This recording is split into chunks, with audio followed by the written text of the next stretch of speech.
Welcome to the weekly Ein Yaakov class. Today is Thursday, and the Hebrew date is the 8th of the month of Cheshvan, and it's October 30th, and we are learning tractate Shabbos. Is this March Cheshvan or February Cheshvan? March Cheshvan. So, we mentioned many times, this is your first time by the Ein Yaakov class? Yeah. So we mentioned many times that the Ein Yaakov, the class that we give on Thursdays, is a collection of interesting insights, stories, sayings, parables, Funny stories.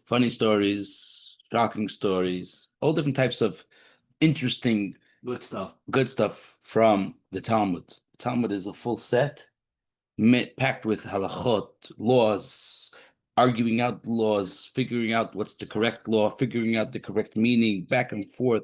It's something that's studied for over 10 years in yeshiva. That's what the rabbis, the students study. They're most of the day, 5-6 hours a day, they're studying the Talmud. So for a regular layman, it's not easy to learn that. If you're not used to that style of learning, it's very intense. You have to be totally in it. So what they did is someone collected, this is years ago, hundreds of years ago, someone collected all these interesting insights that were buried here and there in the middle of conversations, and it became called Ein Yaakov. And for centuries, there's been the custom of Jewish people, simple people, when they came to shul for mincha, they have a break till they daven and pray the Arvit, till they pray the evening prayer. So during that break, we're just giving now introduction what Ein Yaakov is. So it's also for you. So it's a collection. Yeah, place for you. It's a collection of interesting insights that are scattered in the Talmud.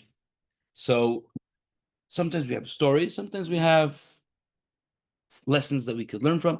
Really, it's packed. The Alter Rebbe writes in Tanya that Ein Yaakov is unique, that harbe soidos gnuzenba, which means there's many secrets of the Torah hidden inside the Ein Yaakov. Now, most of them we don't know. There are many commentaries, there are many explanations. We sometimes in the class, we speak about different lessons that it's possible to take different takeaways, but also each one of us by themselves, we try to think of different ways what we could take away from today's class. So the first topic, we're going to have actually two topics today's class. The first topic is everything God created is for a purpose. Nothing is for nothing. And the second topic is a whole collection of different words in the language of Hebrew or Aramaic, and how the name of what a certain thing is called has a meaning connected to what the function of that item is. So that's going to be the second topic. Both of them are very interesting topics. So we're going to start. It's actually on the English, it comes out to be exactly one page. What we have over here, this is what today's class is.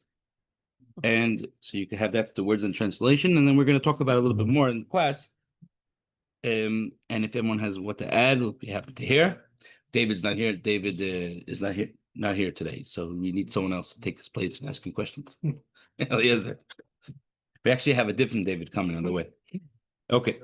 We're this close to getting communion tomorrow. Well, very close. Amar Rabbi Yehuda, Amar Rav. Rabbi Yehuda, great sage, said in the name of Rav, his teacher, Kol ma shebara HaKadosh Baruch Hu ba'olam.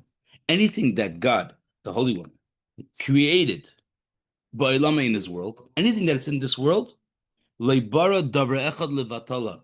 He has not created even one thing levatala. Levatala means for nothing. A lot of people have this problem that they think God created such a huge, enormous universe. There must be that a lot of things over here are just like in fillers. You're making a movie, so you're not going to have just the set in the movie set. You're not just going to put the two actors in a white background. You're going to put you have what's called fillers. You put in props and fillers and stuff. Some people think that God created the world with many props and fillers. The whole production. And it's actually, the Meiri writes that it's actually one of the strongest parts of the Jews of the faith, being a Jew, is this belief that nothing God created is for nothing. Someone that thinks that something that God created is for nothing It's called a apikoris, a heretic. If someone says that God created something for nothing, a lot of science, a lot of things that they don't know how to explain, what to explain. So they say this is nothing. Appendix. Oh, appendix is for nothing. There's no function for appendix. That is heresy. When you say that, you're saying that God created something in the human body for nothing. Just because we don't know and they didn't figure out yet what it's for, doesn't mean that it's for. That reminds me of a joke. The scientists, they said, we can now create a whole human being from the dirt, just like God did. So they issue a challenge to God that on a certain day they will come and they will create right in front of God just to show him that they are the gods now. Okay. So the scientists come and they're about to scoop up a handful of dirt, and God says, "No, you got to get your own dirt." That's good. I like that. Never heard that before. Okay, so everything God created is for a purpose. A lot of people, unfortunately, what leads to lots of depression and people feel worthless is that missing this belief that I'm not here for a reason. I'm just a filler. I'm just one of God's props in the world. He just put me in. He had to populate the world.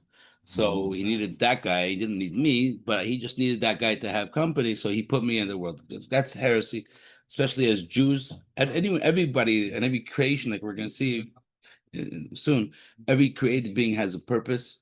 And we have to find that purpose and we have to utilize that purpose. And that purpose is actually going to bring us happiness and make fulfillment.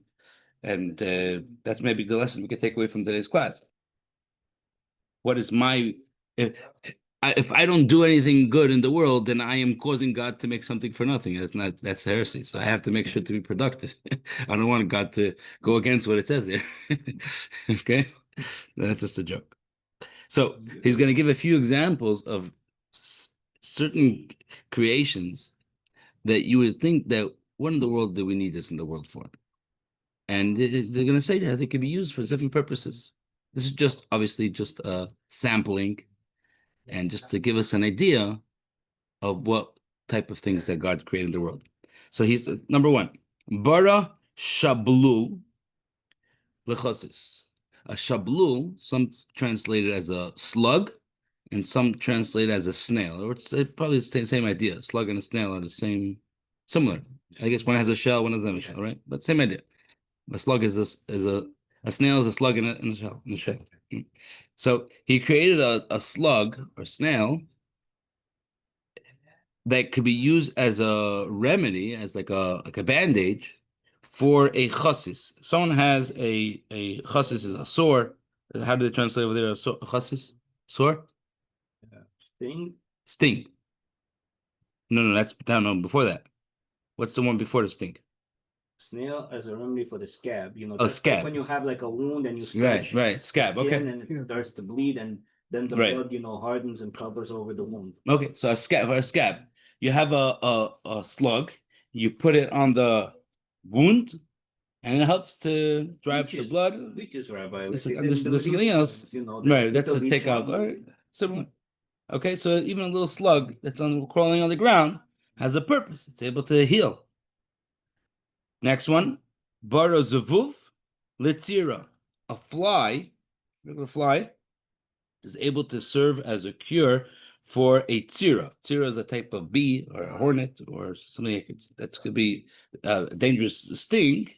And putting a fly, you ever try this? Take a fly and you put it on the sting, and it's gonna make the sting go away. Putting a fly on a wound? On the wound of a sting or a hornet sting. You ever get bitten by a hornet? No. You gotta go run look for a fly. I don't know. I never tried it. I can fly to my house.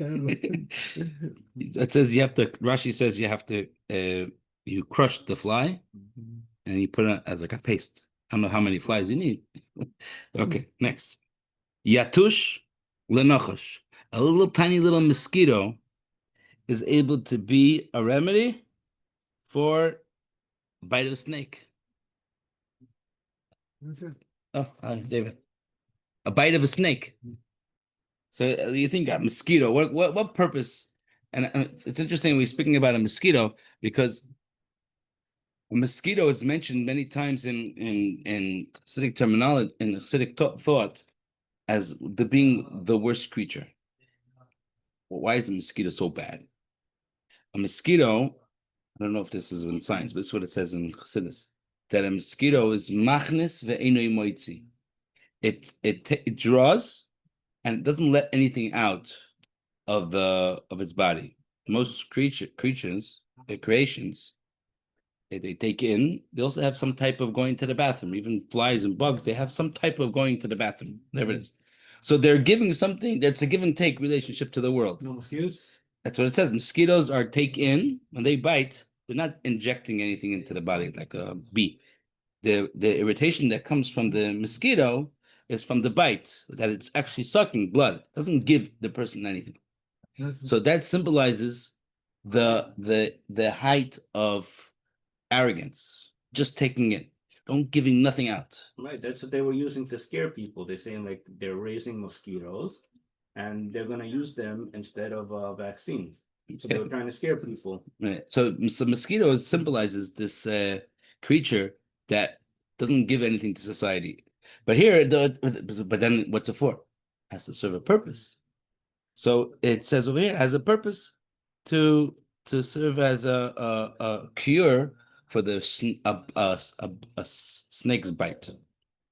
Again, don't try this at home unless you know which mosquito and which snake bite it's talking about. I don't want to take any responsibility that you didn't go to the hospital when you got a snake bite and instead you went looking for mosquitoes. I don't want to take any responsibility, okay? So then the next one is samamis. Oh, sorry, nachash lechafafis. The actual snake itself could be used for chafafis. Chafafis are different type of boils, blisters that a person might have. The Gemara is going to say soon how to get that it's not putting a live snake; it's actually cooking a snake. So wait, so if you cook the snake, The Gemara is going to say soon what to do. so you have a cure for a cooked snake? No. What could a snake be used for? Oh, A snake could heal boils. A mosquito heals the snake's bite, and a snake itself is able to heal boils. these are only the healing kind of insects? It gives him. No, it gives and takes. Yeah. Sumamis, the last one over here, is a sumamis. Some people explain it as a spider, and some people have other explanations. I think I saw a lizard also. What does it say over there? Lizard or spider? Sumamis. A human fly? No, after the snake for the Scorpion? what's for the scorpion? What's the cure for a scorpion? It says ichneumon fly. Yeah. For the Ichneumon. sting of a scorpion. Okay, so this ichneumon fly. Okay, so here it translates as a spider, and some people translate a spider, and I think I also saw a lizard. So that is a cure. That is a cure for the bite of a scorpion. Okay, scorpion's bite. Right. You can take a spider and use that as a cure for a scorpion's bite. So we see a whole list of things that are seemingly, you might think to yourself, they're insignificant and unimportant. And here we see they have a purpose, a healing purpose. So like we say in the language of Gemara, al derech zed, taking this style of this sampling of what Rabbi Yehuda says over here, is also really in truth for everything that God created in the world. Just most of it is hidden from us. Every single thing in the world was created for a purpose. Every single thing. It actually says that King David, this is not from the Gemara, I'm telling you from outside, King David asked God, why did you create? I can understand many things that you created in the world. There are a few things that I don't understand. 3 things I don't understand. David was able to understand. What? 3 things I don't understand. Number 1, why did you create crazy people in the world? What do we need crazy people for? Mishugoyim. Why do we need crazy people? Number 2, why do you create spiders? I guess he didn't have the Gemara yet. So the Gemara was written many years later. Why do you create spiders? And number 3, why did you create hornets or some type of bee that stings? Like what or mosquito, biting insects. Why do you create biting insects? 3 things.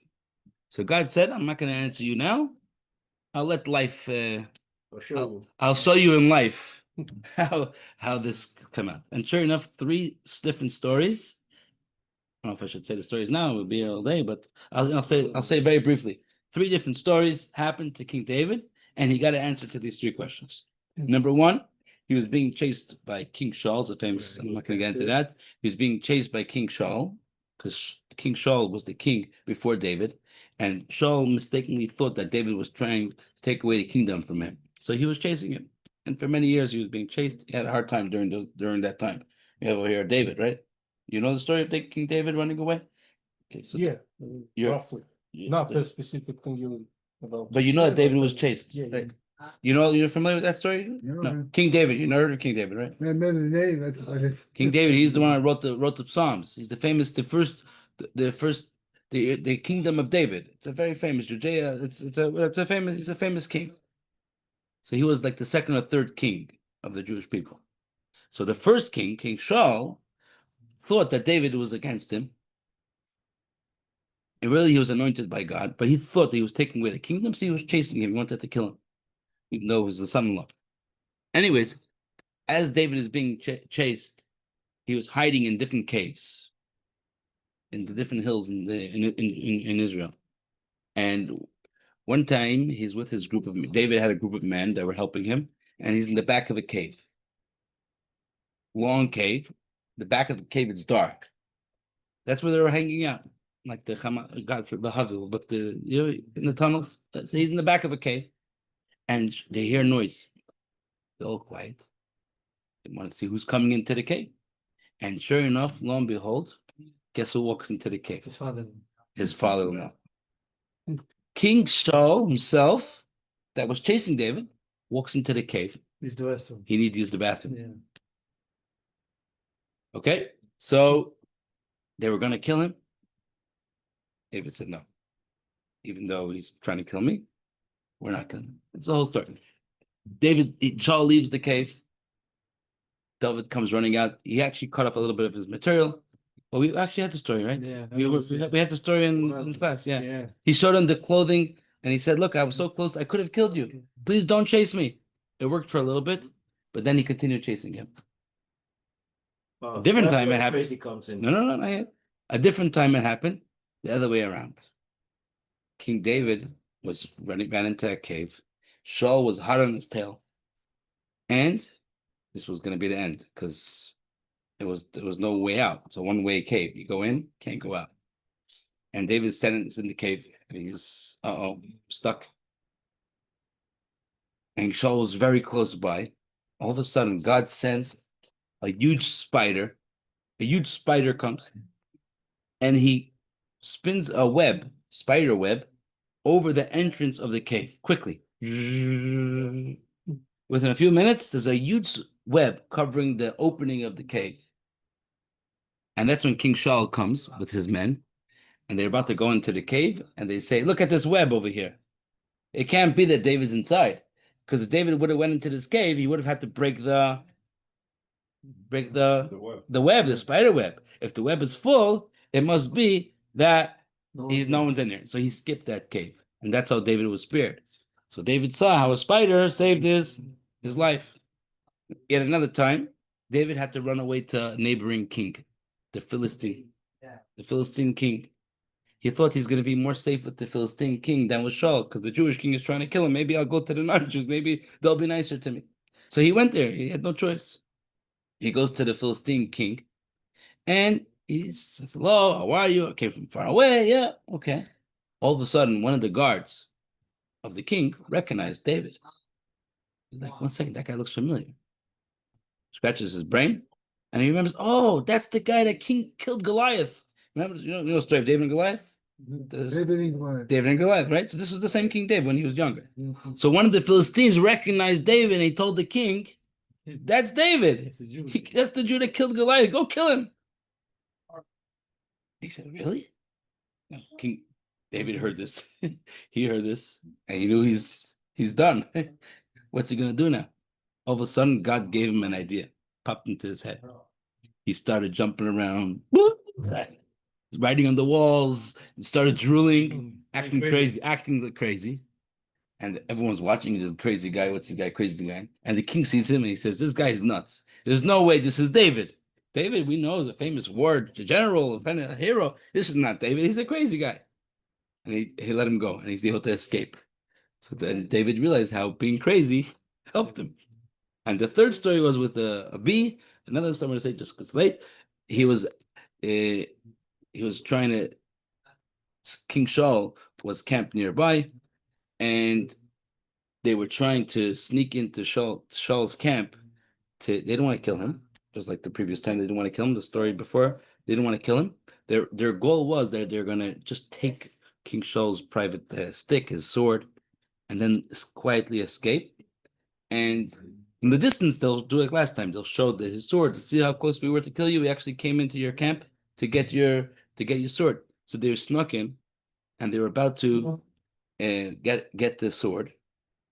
And at that moment, Shaul's general, his name was Avner, was a big, mighty general, turned over in his sleep, and he locked. Just happens to be the way he turned over, he locked David's man in his reach, and basically he's pinned down to the ground now. And if he waits for the general to wake up, he's a goner. What are we gonna do now? Stuck. All of a sudden, God sent a hornet, a bee, and it came and gave him a little sting.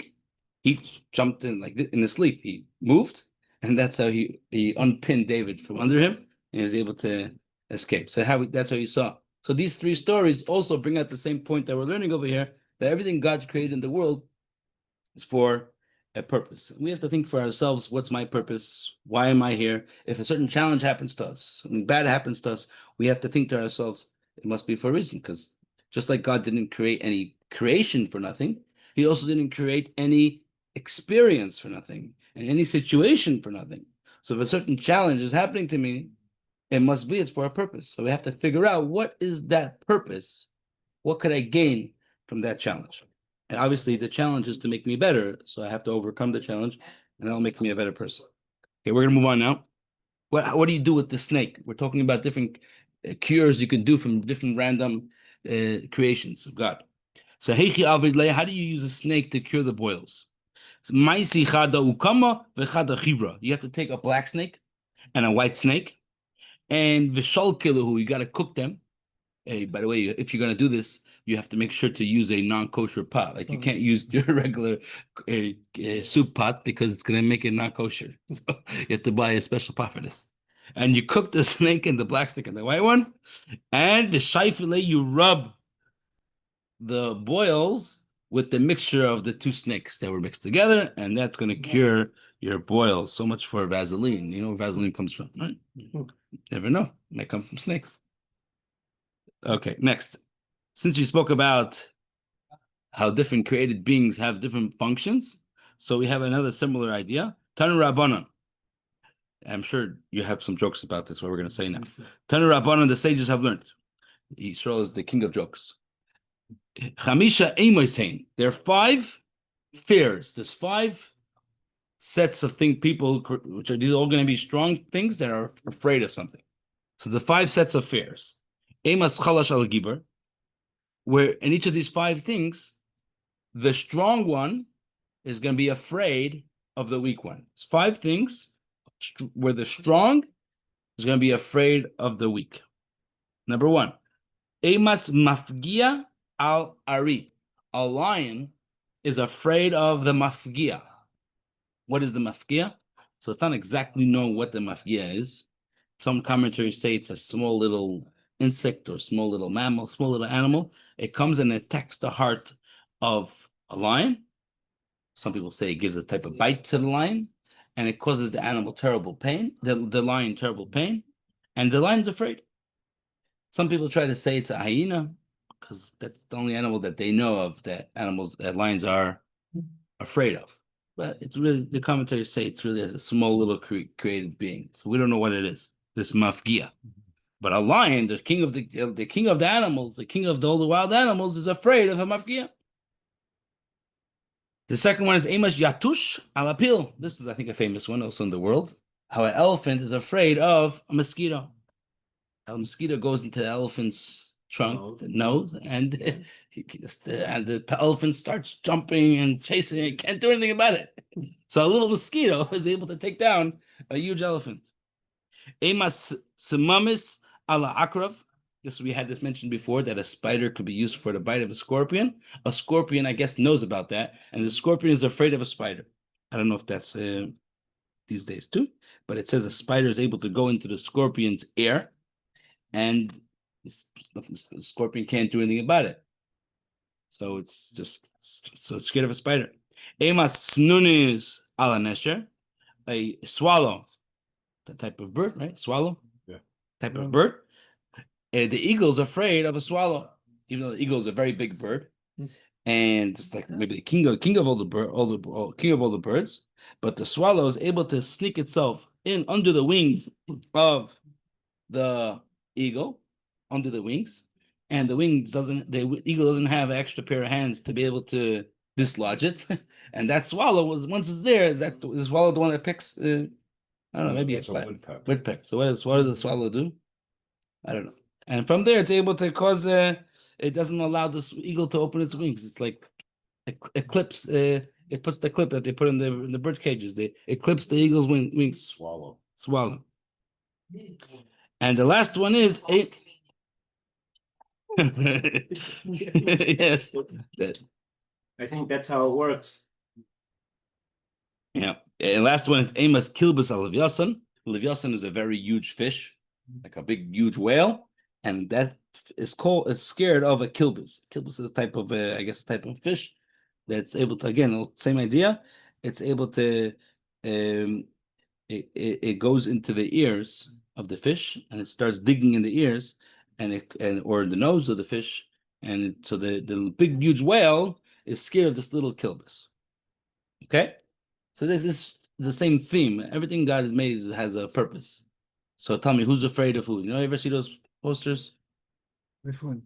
There's a lot of posters that say the boss, the workers are afraid of the boss, and the boss is afraid of this, and then it says, goes through a whole list. The boss is, and then it ends off, the boss is afraid of his wife, and his wife is afraid of a spider. So it goes through like the whole, everybody is afraid of a spider. I don't remember all the steps, but it's a famous joke. Huh? The famous thing, all of Russia is scared of a mouse. Why? Why? Same idea, probably. It goes like a whole long line of things, but ultimately ends up to like, The wife. yeah. Putin's afraid of his wife, and wife is afraid of a mouse. Putin's wife is afraid of the mouse. Okay, same idea. Yeah. Okay. Okay. And we have actually a scripture. There's actually a verse in the Torah. This is in Amos, where it says, "Hamavlig shoid al oz." He causes the weak to triumph, to be stronger than the powerful. Okay. So now, Rabbi Zera Ashkach Rabbi Yehuda. Now we're moving on to the second topic of today's class, where how everything.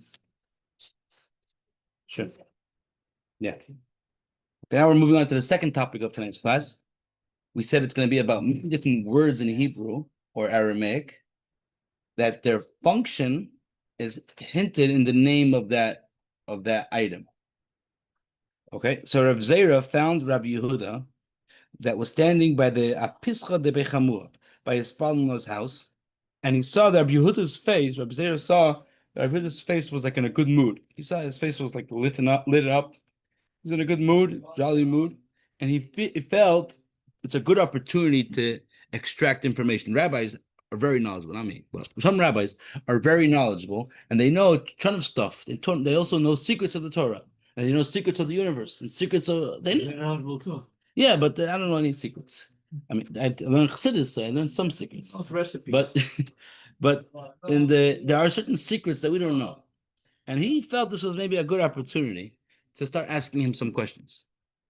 Now, when the rabbi's in a good mood, I don't know if he doesn't say he was after l'chaim, but maybe sometimes a guy is after a little l'chaim, and it's a good time to extract some information. So he says, "I have some questions for you." Huh? Especially wine. Wine. Yeah. It says nichnas yayin yatsa soid. You drink wine, And wine, the secrets come out. Actually, the gematria, the numerical value for wine is 70, and soy's secret is also 70. There it is. There it is, Rabbi. Found There wine? it is. Oh, you There found it it. is. That's the one we spoke about? There it is. No. See, Rabbi spoke about it, and it came. Okay, so you asked a question. He said now's a good time to find out some questions. So he said, I want to take advantage and ask you some questions. Question number one. What's the reason? These are very random questions. What's the reason when you have a herd of sheep and goats, always the goats go in the front and the sheep lag behind? What's the reason? You know? What? Not a joke. Sounds like a joke, right? It's like a setup of a joke. So he says it's very simple. That's the way God created the world. First there was darkness, then there was light. So the goats are usually darker. Goats are dark brown, black. So the goats go first, and the sheep, which are usually white, they go on the back. It's not because the goats, need to go and the sheep need to, sail on the water. Wordplay. This is it. No, the wordplay is coming soon. Well, goat's nature is more energetic. Okay. And the sheep is more tame. More tame, right? Okay, so that's what he answered. We'll get to the wordplay soon. Next one is speaking about goats and sheep. Very good question coming up. What's the reason? Hani mechasyon, v'hani migalyon. The backside of a sheep are covered with a tail. Sheep have a tail. Goats don't have a tail. Why? What did a goat do wrong that his backside is exposed? And why do sheep get their backside covered? So it's like asking why do goats have horns? The sheep also have. No? No, sheep don't have horns. Ram has a horn. Ram had horns. Well, ram is not an older sheep. No, sheep, yeah. So, okay. No, I'm wrong. Okay, so what's the reason why goats don't have a tail and sheep have a tail? Mime, Very interesting answer. Just think about things like Never that. think of That's why you have to come to the class so you can know what to think about. Very interesting answer. He said like this: sheep provide us with clothing. We get wool from the sheep, and we get clothing. So people benefit and cover their bodies with wool. So as a reward, the sheep get a tail on the backside to cover themselves. Goats don't provide us clothing. They maybe provide other things. You could use goat hair for other things, but not really. What? Goat cheese. Yeah, but I'm saying even goat's hair you could use for certain things, but not really used for clothing. So that's why they don't get the tail. Okay, thank you very much. Next question. Why does a camel have a small tail? Camels have a small tail. Why? I'll tell you. Because they eat, the food that it eats is amongst thorns. So camels have to walk a lot between thorns. And if they would have a long tail, the tail is going to get entangled in the thorns and it's going to cause pain. So therefore, has a short tail. Okay. How come an ox, cows, and that whole family, why do they have very long tails? You ever see a tail? This one, actually, when I was learning this, I figured this one out by myself. And I went so smart. What do you see? What does the cow do with its tail all day? Wig it. For what? The whole day is flies. That's what he says. Huh? That's what he says. They are in swampy areas full of flies. Here, we got the fly again. You mentioned the fly again. Full of flies. So it needs a long tail to be able to chase away all the flies. What's the next question? What's the reason why locusts, grasshoppers, some people say ants, why do they have a very soft antenna, those little, what's it called? Antennae. Why do they have those? Why are they very soft? So he said, since they're very often between wheat, they go through wheat fields and they go through different willows, but it's stiff. If they would have a hard antennae, they would have Plural of it. okay. If they would have a hard, it would crack, and if it cracks, they're not gonna be able to see. They actually see, through their antenna, but with the help of the antenna, it allows them to see. I don't know if their eye is actually on the antenna, but it says if I Shmuel think said, maybe the magnetic field also yeah, used through the antenna. here it says if you want to make a locust blind, you crack his antenna. Yeah, they can't find the location. Oh, the GPS. Oh, you break their.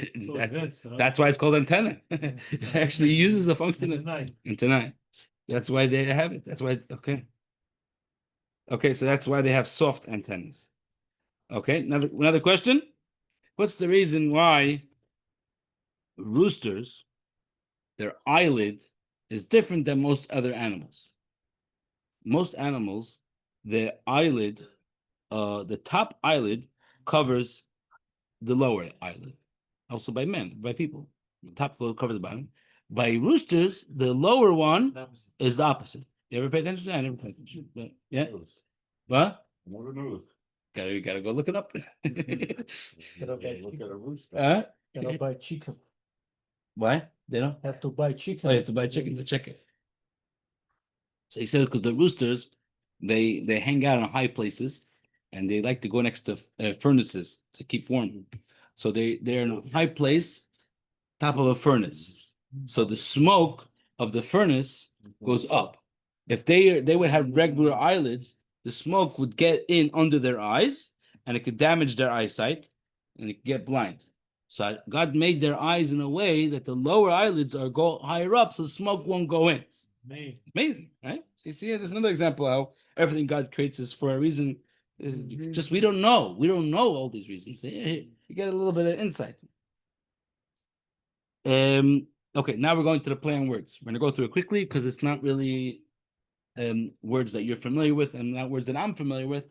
So I don't like skipping. So we're gonna go through it quickly. It's basically taking Hebrew words of certain objects and explaining how their function is connected. Just as an introduction, something similar we find when God created Adam, the first man. So it says that God brought all the animals before him, and he's the one that gave all the animals their names. He didn't just make up names. He looked into each item.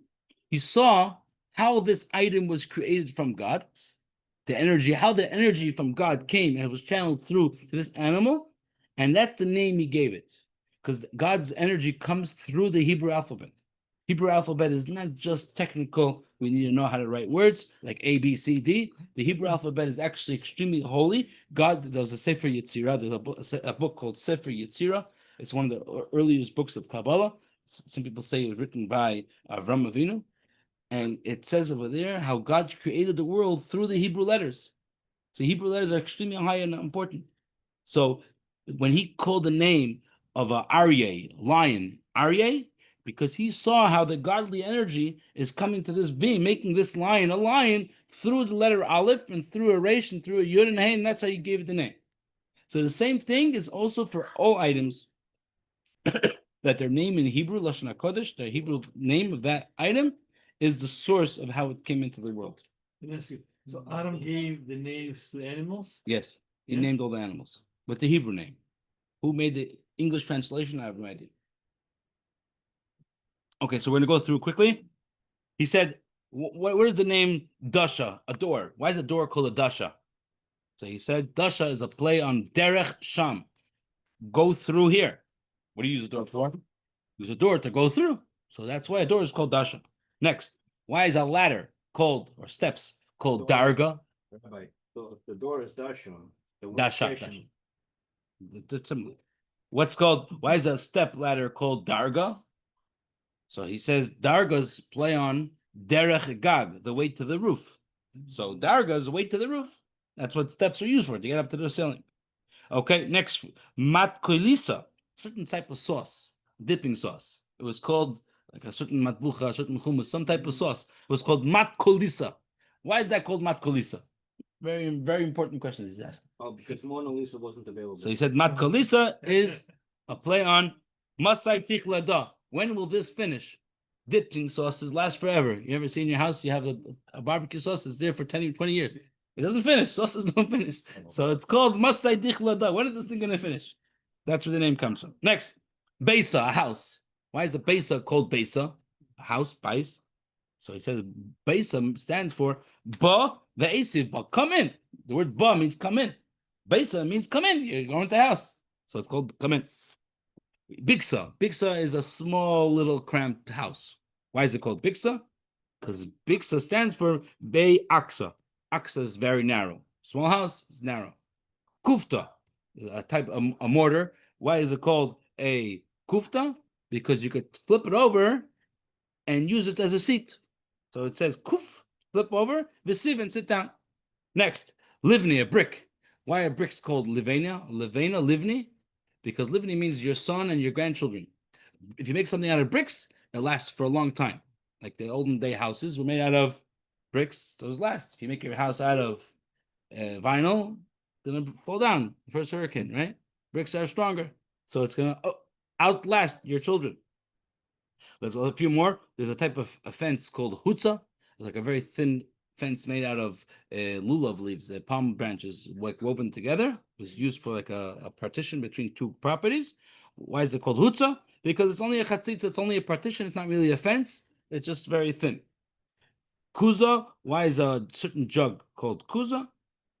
Because it's kazeh. It's a small amount. A certain jug was very small. In the Hebrew, you say kazeh. I want a small little amount. So that's where the word kuza comes from. Because I don't know if it doesn't say that. It's your version. But doesn't it make sense? Maybe. It sounds the same. Sounds like it. Maybe it's less than a kazeh. Shutisa, a myrtle batch, the hadassin that we use on the lulav. It's called in Aramaic. It's called shutisa. Why is it called shutisa? Because people used to dance with it and they look like fools. The rabbis used to actually dance with it by weddings, and people used to look down on them. But it actually was a very high thing because they were degrading themselves for the sake of making a chassan and kala happy. So that's called shutisa because people that dance look like fools. Mishilchta, a washing place, is called because mashichula, people wash things over there. Machshlisa is a type of pitcher because the bride washes herself with that. Asisa. A hand mortar is called asisa because it had a big hole in it. Buchana, a pestle where you people bang crush things. A pestle. What's a pestle? A mold, right? You bang on it, right? Okay, so why is it called? So a pestle is called buchna. Why is it called buchna? Because buchna stands for boy va'akena. Come and I will bang. Okay, so again, all these things are plays on words. We have a few more. One was done. Now we're moving to clothing. The outer cloak, a coat that a person wears, the outer one was called a levusha. Why is it called levusha? Levusha is a play on loy busha. It doesn't embarrass you. You could be wearing whatever you want, ripped clothing, not matching, but you put on an overcoat, you make sure it's closed, and now you look all of a sudden like a gentleman. No one knows what you're wearing under, so you won't be embarrassed. Glima. A glima is a type of coat that would go even on top of the levusha, like a raincoat, but it wasn't a real coat that had sleeves and hands. It was like just like a overthrow. Like they have a I don't know, maybe a cape. It's just Yeah, okay, either a cape or like a poncho. You know, the poncho they just throw it over. Like a sleeveless. Sleeveless, yeah. So why is that called glima? Because it looks like a goylem. A goylem is like a statue. So when a person wears that, it looks like a statue. Because you don't see his sleeves and his hand. Best. Gulsa, a fine cape, was called gulsa because since it was made out of expensive material. Every time a person sits down, some people do also with their jackets and their coats, they always pick up the bottom. So when you pick this cape, they always picked up the bottom before they sat down. So it's called gulsa because you have to reveal yourself and then sit down. Puria, this is an interesting one. Why is a bed called a puria? Because the word puria means multiply, and we spoke about this in the previous class.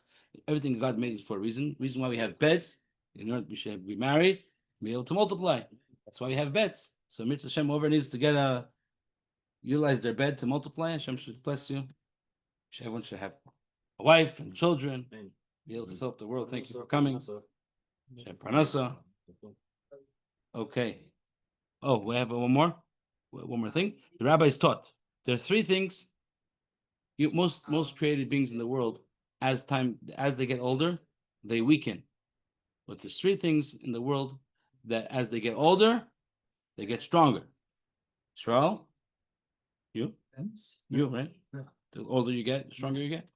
The jokes get funnier. Jokes get funny. The three things that get older, every time the older you get, the stronger they get. Fish, as they get older, they get stronger. Nachash, snakes, and chazir, a pig, swine. I have some jokes with that. You have some jokes about that? Go ahead. Now this is the time for aging joke, because that's aging. Okay. Okay, end of the good joke, Shal. I just got this because I'm gonna be 84 in a few weeks. 84. God bless. Wow. Oh, wow. Yeah. So, guy says, two old guys are talking. He says, one says, I'm gonna be 84 years old. I feel terrible. I feel old and the aches and pains and everything else. So the other guy says to him, "Oh, I feel like a young baby." So how could you feel like that? Well, I don't have any hair. I don't have any teeth, and I'm ready to piss in my pants. Yeah.